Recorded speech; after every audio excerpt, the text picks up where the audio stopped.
David says, what do you think of today's R&B artists? Some are great and some are just artists. So what is your vision? I know you have a big vision musically, Barrett, especially as you see the talent that's still here in Detroit that's always been here, and I know it's deep in your heart because you're still moving forward, still making music. So could you talk a little bit about that? I think what Detroit needed to do was move ahead and keep doing it. There's so much talent here, it's a shame it's overflowing. But everybody's afraid to put their hands into it and make it work. There's just too much talent here not to make it work again. We can do it again. Matter of fact, we have the best talent in the world. Amen. Give it up for that. Yes, we do. You said that right, Barrett.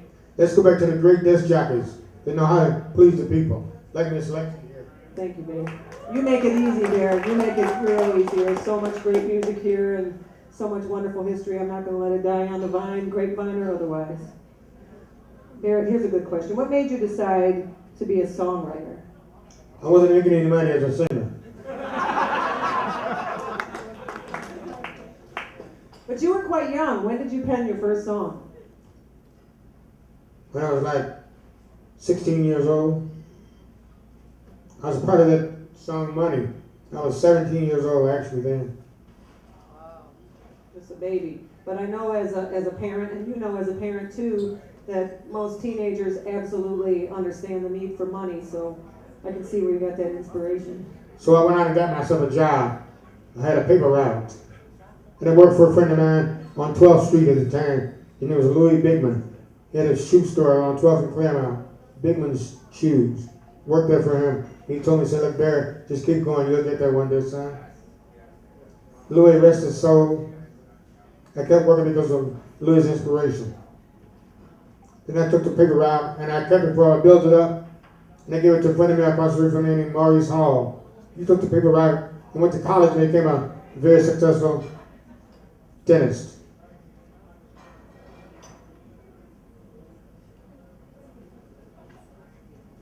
So here's another question for you, Barrett. What was a typical day at Motown Studios? How would you start your day there, and what would get everything going? Working. Then at 12 o'clock the bell would ring, you go get snack. They had snack time, what they call it. They give you a hot dog and a piece of stale bread. Then you go back to work.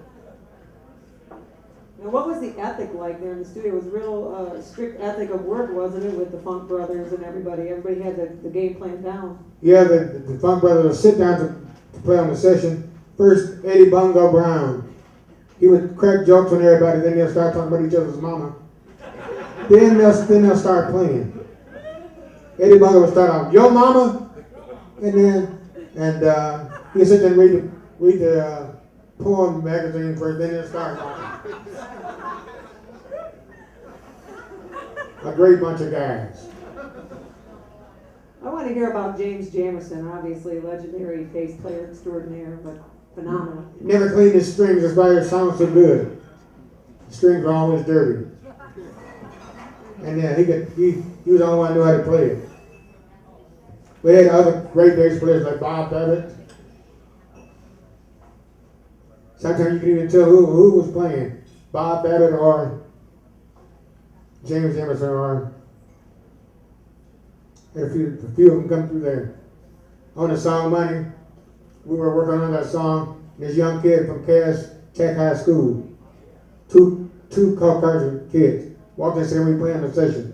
He said, "Yeah." They sat down and started playing. He said, one was a bass player and a guitar player. Played the song, never ever see him again, ever in life.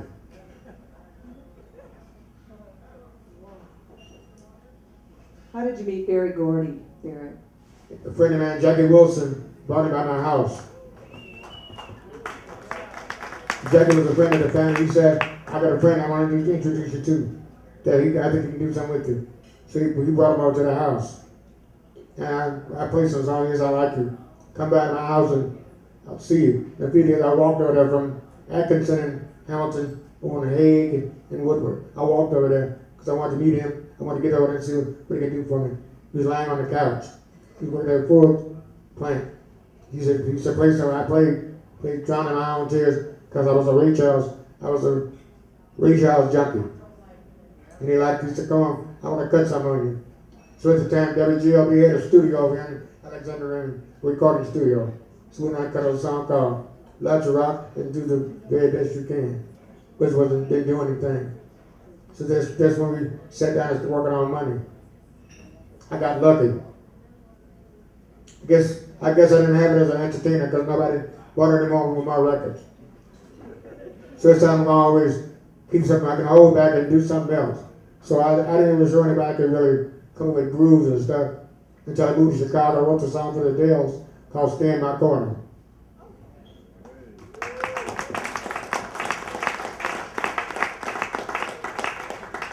Then I wrote a couple of songs for Chubby Checker and Dee Dee Sharp. And I did a song for Mary Wilson. Matter of fact, the very last song she recorded before she died, called Use Your Head. She's with ABC Paramount Records.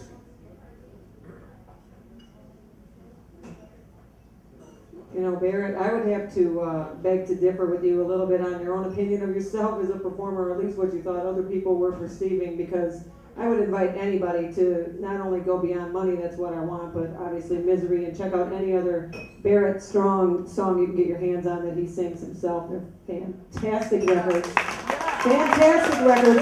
And if you ask any of the Beatles, if you ask Mick Jagger or Keith Richards or so many people in Europe about this man, they would get all excited and break out their whole collection. So I had the pleasure to meet Ringo Starr one day out in LA. I went to a recording session he was on. He was excited about me. I was excited about him too. Well, that brings me to an interesting question. Speaking of Ringo Starr, and obviously the Beatles recut Money and made a hit out of that. What was that like? How did that feel for you? Did you have communication with them when they did that, or how'd that go down? No, as a matter of fact, Robert Bigman was the A&R director for Capitol Records in New York. I went to his office that one day, and I saw the picture of the Beatles with the haircut, and I said, that's Robert Hood, these guys, he told me. I said, these guys are going to be shit. They took off like hot cakes.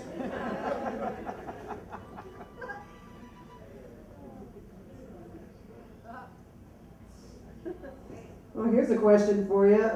Who is your favorite Motown artist and why? Marvin Gaye.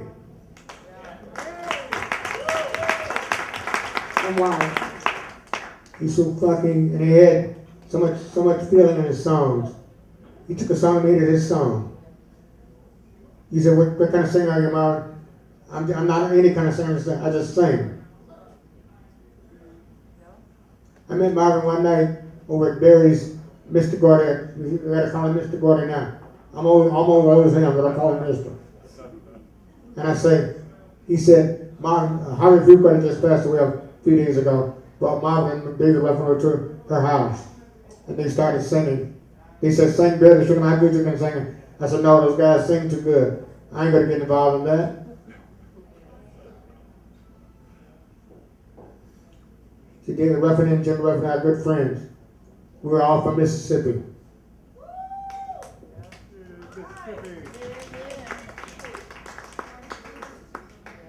We're at Mississippi, Barrett. Huh? We're at West Point. So you had a lot of your early influences. Let's talk about that. You know, especially in Mississippi, heavy blues, all that trance blues stuff, and coming up through Memphis and to Detroit and Chicago. What was your influences, Barrett? Bobby Bland.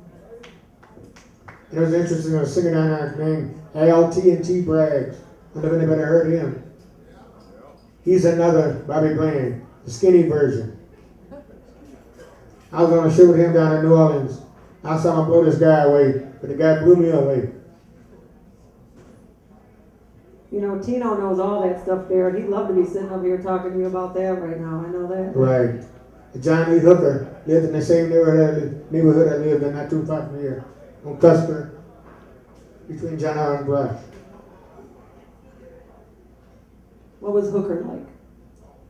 John Hooker was an amazing guy. His wife would recite the words to him while he recorded, she couldn't remember the words. And she'd be saying, He was just going, But he was great.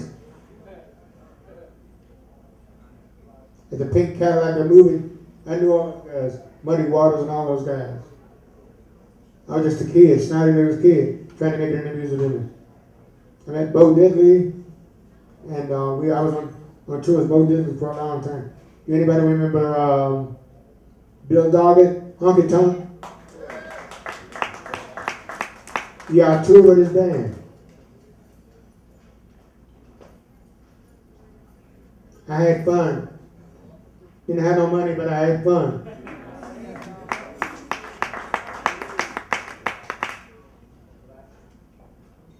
Barrett, if not music, which obviously is too deep in you to be anything else that you do, but if not music, what would you have wanted to be? I wanted to be a basketball player. Pistons need you. Yeah, I mean, I was good too.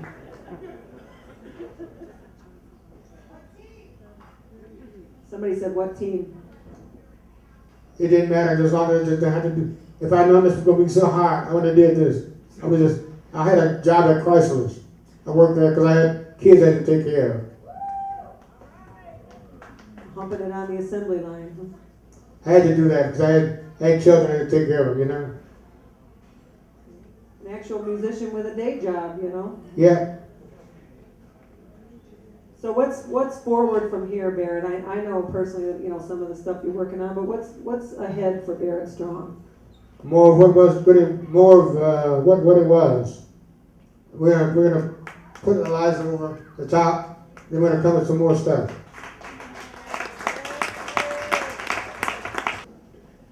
And my man Tino Gross, I love him to death. I know, I do too. We sit down and tell stories to each other about the blues singers, you know, John Lee, T-Bone, and all those people. And we go a lot of chords on the piano and the guitar. And he's amazed by the chords that I show him sometimes. I was showing him some chords today. The E flat major 7, minor 7. It's a good blues chord. Would you do a blues record? Yes. I love the blues. That would be awesome. I thought of one that I was gonna write, you know, for the nuns, say like I'm gonna start being a nun and be a song. You are a son, Barrett. You're a son to all of us. Thank you, You Linda. give him some love. Your mom and dad. You didn't have to say that. I'm gonna love you anyway. I love you too. You know, I was sharing this with you earlier tonight, but I was sitting there last night, knowing that I was going to be here to do this with Barrett today with so much joy, because I love this person and respect him so much. And he's been such an amazing influence in my life. In fact, I was born the month and the year, I don't even care who knows, that Motown was launched. So it was inevitable. But I was sitting there watching TV last night, and there's a promo for a new movie coming out called Lottery Ticket or something. They should give me some money or free tickets for just saying that. But I'm watching this promo, and there's that all too familiar piano riff. And then the voice comes in, the best things in life are free, and I'm like, wow. It's everywhere. If we add it up in this room, just in this room, Barrett, how many times everybody in this room has been influenced or overheard or in the same area as something you did? It would be astronomical. That's how much you influenced all of our lives, and we thank you. So I thank you from the bottom of my heart. I know these people do too, because this has been an amazing night.